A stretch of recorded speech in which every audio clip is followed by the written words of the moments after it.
Bia, por que é tão difícil essa mulher madura emagrecer, né? Eu vejo muito no consultório que elas falam assim pra mim, Vânia, eu continuo fazendo as mesmas coisas, eu treino, eu continuo comendo bem, mas eu venho ganhando peso e minha circunferência abdominal vem aumentando. O que muda hormonalmente falando e o que a gente pode fazer para mitigar esse efeito, né? A gente sabe que essa transição menopausal está associada a um ganho de peso importante, mas o que a gente tem que fazer?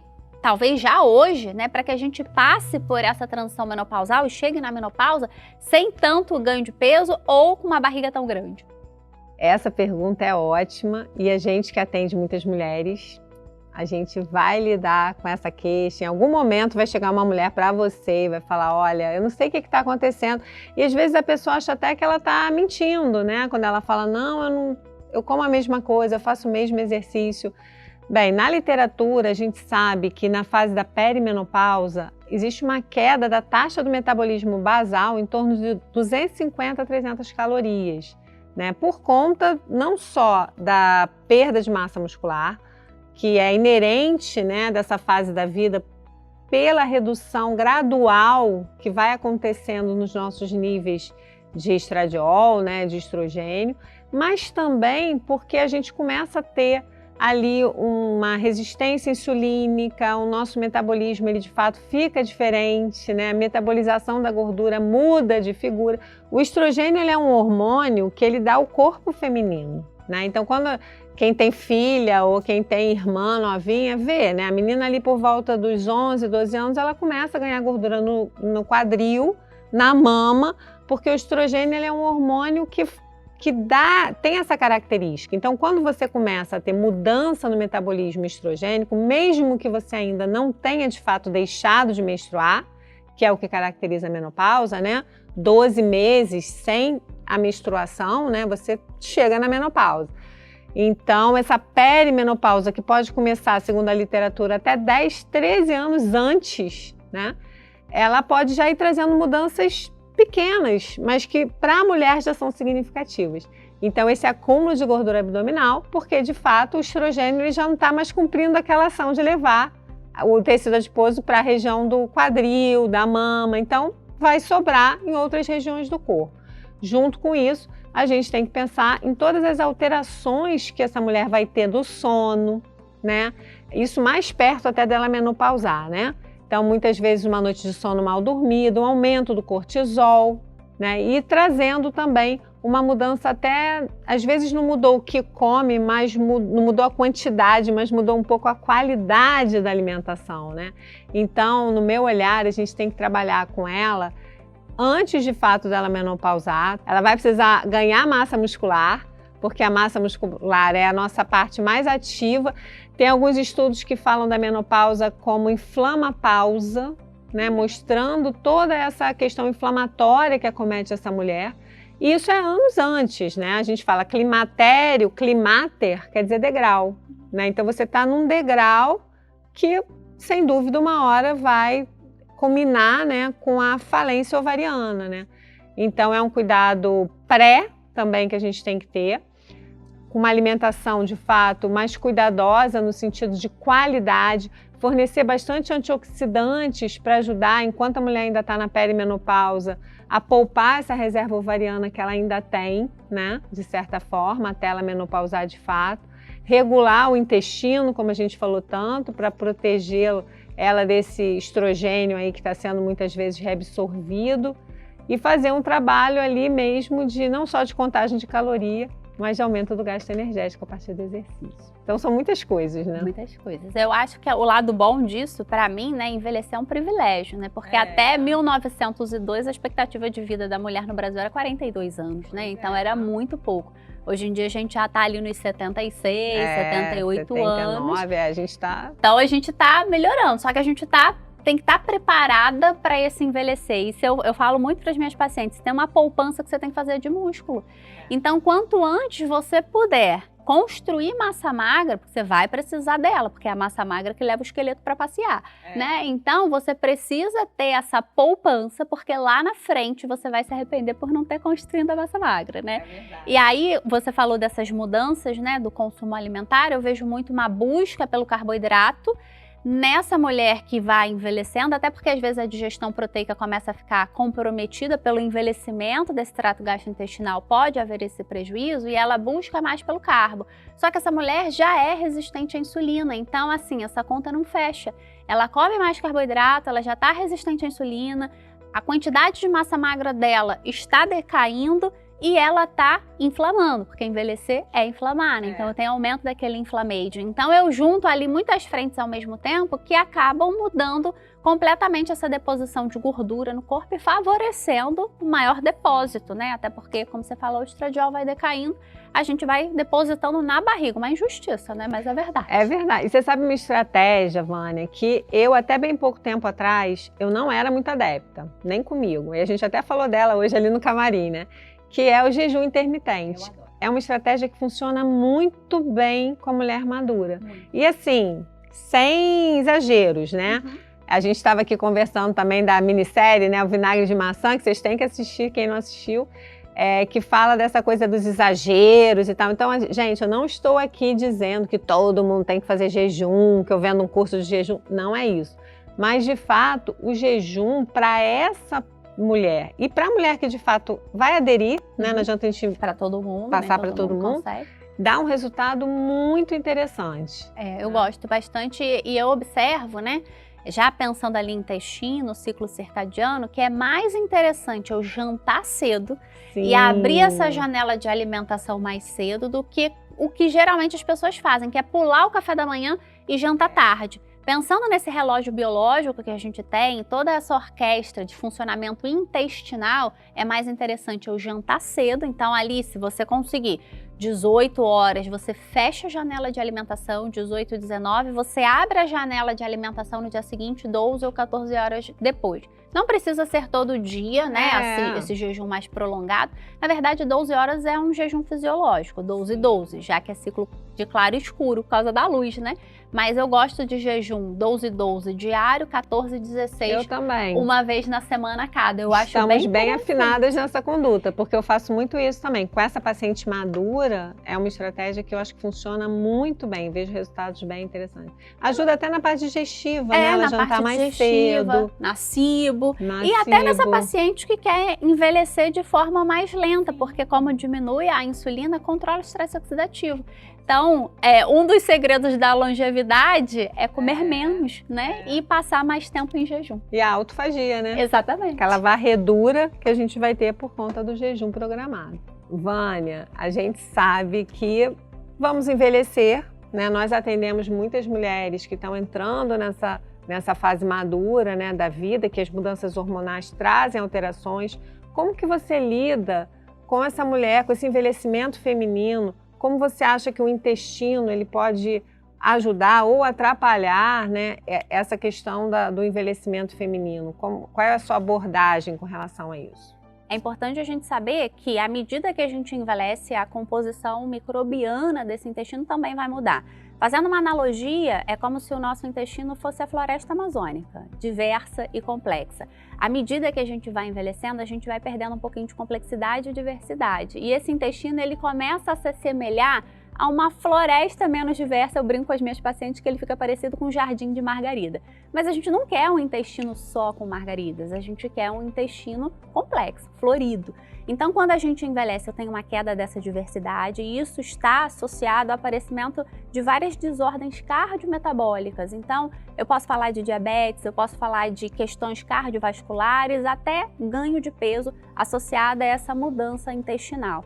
O outro ponto importante é que essa queda do hormônio feminino, do estradiol, muda o que a gente chama de permeabilidade intestinal. Então, esse intestino ele se torna mais permeável. Fazendo uma outra analogia, é como se esse intestino se tornasse uma peneira, cheio de buraquinho. E esse aumento na permeabilidade está associado ao aumento da inflamação, de forma generalista, né? Porque tudo que acontece no intestino é comunicado sistemicamente.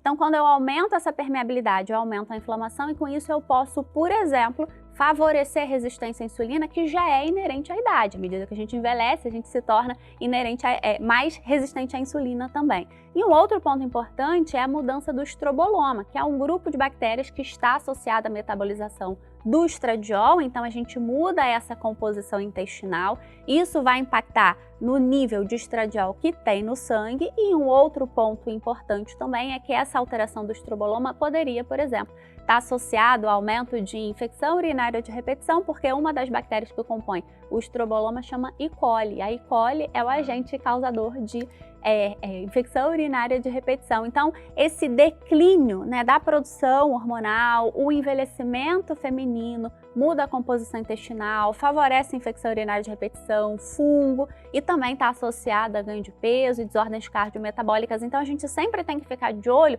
nesse envelhecer feminino, para que eu esteja à frente dele, sabendo o que vai acontecer, o que eu posso fazer hoje para que a minha paciente envelheça e viva mais e viva melhor.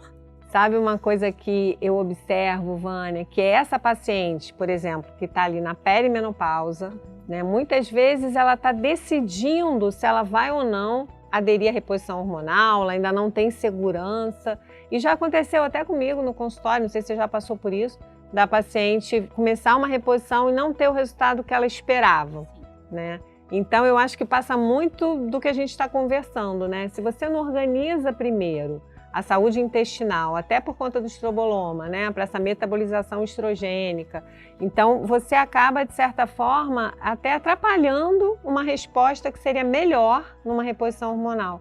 Então, eu acho muito importante, eu também pontuo muito com os meus pacientes, olhar para esse intestino, trazer essa melhora da diversidade, né? Da permeabilidade intestinal, para que, de fato, até a conduta que a gente vai fazer nutricional e suplementar seja melhor absorvida e que ela tenha uma resposta hormonal mais efetiva e interessante, né? Você sabe, Bia, que eu sou a favor da reposição hormonal quando bem indicada, né? Mas eu sempre brinco com a minha paciente que ela é uma cereja do bolo, entre aspas, né? E aí, pensando nisso, a gente pensa o seguinte: então a reposição hormonal é perfume, mas ninguém passa perfume sem tomar banho.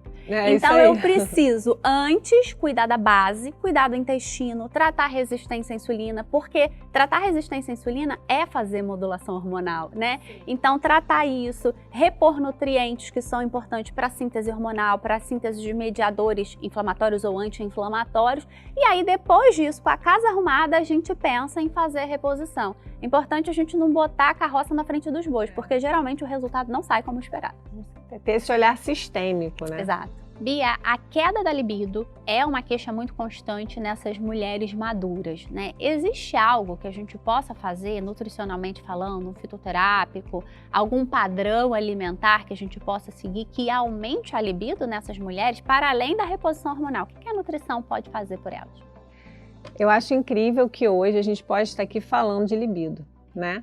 Porque, em geral, a libido era um assunto que nem chegava no consultório do nutricionista, né? Ele ficava ali, muitas vezes não chegava nem no consultório do ginecologista, né? Então, poder falar sobre libido como uma questão de saúde, isso para mim é muito poderoso, né? Na verdade, o desejo sexual, né, a sexualidade, o desejo sexual, ele é uma questão de saúde, né? A gente tem alguns manuais, não só da Febrasgo, mas também no Ministério da Saúde, que falam para a gente da importância desse equilíbrio da saúde sexual.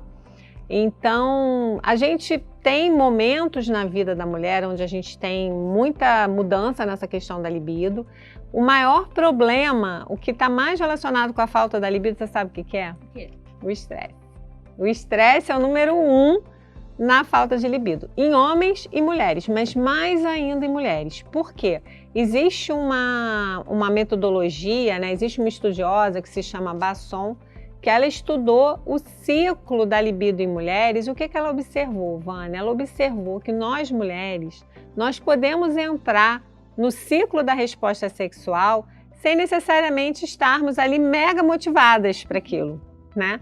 Só o fato da gente saber que aquela relação com o nosso parceiro vai trazer uma satisfação depois faz com que a gente consiga entrar nesse modelo de Basson, né, que é o nome que leva, esse modelo circular de Basson, e ter a satisfação sexual. Mas, se você está passando por um estresse alto, eu falo, a última coisa que você vai pensar é em sexo. Exatamente. Né? Então, também uma relação conflituosa, né? A pessoa tem uma relação conflituosa. O marido, a gente fala, a libido da mulher começa no bom dia, no café da manhã, na delicadeza, na gentileza, né? Na parceria, né? Então, também tem essa questão. Pensando na parte hormonal, né, a gente sabe de fato que a testosterona ela pode ajudar naquela resposta primeira pelo desejo sexual, naquela motivação. Então, em certas situações, essa queixa pode levar até o ginecologista a prescrever testosterona. Nós poderíamos prescrever, por exemplo, o tríbulos, a maca peruana, que nesse caso pode trazer uma resposta positiva. Por exemplo, as mulheres na perimenopausa, né? Eu particularmente vejo um resultado bem interessante na rhodiola rósea, porque ela vai modular o estresse, né? Então a rhodiola rósea, por incrível que pareça, para libido, funciona muito bem. Outra suplementação que funciona muito bem é a L-teanine, porque você está trabalhando com o modulador da dopamina. Quando a gente pensa em libido, a dopamina ela é um neurotransmissor que anda junto ali. A serotonina, por outro lado, ela inibe. Então, por exemplo, pacientes que usam antidepressivos, elas podem ter queixa de libido. Então, por exemplo, se eu estou diante de uma paciente com queixa de libido que está em uso de antidepressivo, talvez eu tenha que, aos poucos, ir tentando ajudá-la a sair desse antidepressivo, né, fazendo todo esse trabalho de base que a gente faz, porque só o fato dela sair do antidepressivo já vai ajudar ela na questão da libido, claro que junto com o médico, né? Então, assim, a questão da libido ela tem essas variáveis, mas tem muita coisa que a gente pode fazer. E a gente acerta muito sem saber. Por exemplo, regular a insulina e a glicemia. Pacientes diabéticos, mulheres diabéticas ou que tenha uma resistência à insulina, elas têm muito mais, é mais comum que elas sejam nesse grupo que tem queixa de libido. Eu acho que assim é bem interessante a gente falar de libido, primeiro por a gente poder falar, né, como você falou, mas a gente entender as diferenças de mulher e homem também, né? Porque para mim a mulher é como se fosse uma nave espacial cheia de botão, enquanto que o homem é um botão de on/off, né? Então o homem tem um estímulo visual que para ele por vezes é o suficiente e a mulher, como você falou, é o cortejo, é o bom dia, é não deixar a roupa molhada em cima da cama, são os mínimos detalhes. E eu vejo que a mulher ela tem uma relação talvez um pouco diferente com a sexualidade, né? Então, enquanto o homem resolve os problemas através da sexualidade, a mulher, se tiver cheia de problema, ela fala, não vou pensar nisso. Depois eu penso nisso, eu tenho tanta coisa para fazer, isso é mais uma coisa que eu tenho que fazer, né? Então, é a gente trazer para o debate, né, essa coisa da admiração com o parceiro, né, de você ter alguém ali do seu lado que seja uma pessoa bacana, né, de você pedir ajuda, porque rede de apoio para a mulher faz muita diferença. Claro, você cuidar do seu corpo, né, você dar os nutrientes necessários, controle da inflamação, equilíbrio hormonal, mas às vezes a mulher já tem tudo isso e ela fala, nossa, mas mesmo assim a minha libido vem caindo. Mas será então que não tem a ver com a forma que você vivencia seu relacionamento? Esse espaço de namorar o parceiro, que numa vida tão corrida às vezes não cabe, de você ter um momentinho sozinho, sem falar de filho, problema, conta, boleto, né? E se a gente voltasse a se reconectar, será que isso não aumentaria, né, a libido entre esse casal? Então, isso faz parte das estratégias comportamentais para libido, inclusive pensar em sexo. Eu não vou fazer essa pergunta aqui, a gente tem alguns homens aqui no estúdio, mas eu não vou criar esse constrangimento, mas vocês sabem que os homens costumam, segundo fala a literatura pelo menos, tá, rapaz? Os homens costumam pensar em sexo em média 20 vezes por dia. E a mulher às vezes passa dias. A gente pensa em tudo, né? A gente pensa, né? Você tá ali, né, bebendo um vinho, já tá pensando no que você tem que fazer amanhã, né? Ali perto do marido. Então, realmente é isso que você falou. Às vezes é uma questão mesmo da gente... Até na literatura, e a recomendação é essa, que essa mulher passe a ter esse olhar mais, às vezes uma leitura que traga mais esse desejo, trabalhar estímulo, mesmo né? esse uma estímulo. Intencionalidade. Tem uma médica que eu sigo, Carol Adorno, né, que eu sigo na rede social, que ela fala muito disso, né, de sexualidade e libido nessa mulher mais madura. E ela fala muito dessa cesta sexual, entre aspas, aonde ela fala, olha, você tem que ser intencional, você tem que ter esse espaço na agenda para você pensar sobre isso, você se vestir de forma intencional, pensa na roupa de baixo, pensa nisso, pensa naquilo, porque isso com certeza, como a mulher na minha percepção, né, o sexo está muito atrelado à cabeça da mulher, né, faz muita diferença no resultado final, né? Gente, a gente está encerrando aqui esse bate-papo delicioso. Eu e Vânia Matoso conversando aqui sobre saúde da mulher, saúde intestinal. Eu adorei, Vânia. Eu também. Foi um prazer conversar com você, Bia. Eu espero que vocês também tenham gostado e que todo bate-papo que a gente trouxe aqui consiga clarear, trazer novos insights e direcionamento para vocês, tanto na prática clínica, mas enquanto ser humano também, né? Porque, às vezes, a gente ouvindo uma outra profissional falando de uma coisa ou outra, a gente dá aquele estalo e fala, caramba, será que isso aí pode me ajudar? Então, a gente deseja que sim, que o nosso conhecimento possa transformar a sua vida e a sua jornada. Foi uma alegria estar aqui hoje com você. Obrigada.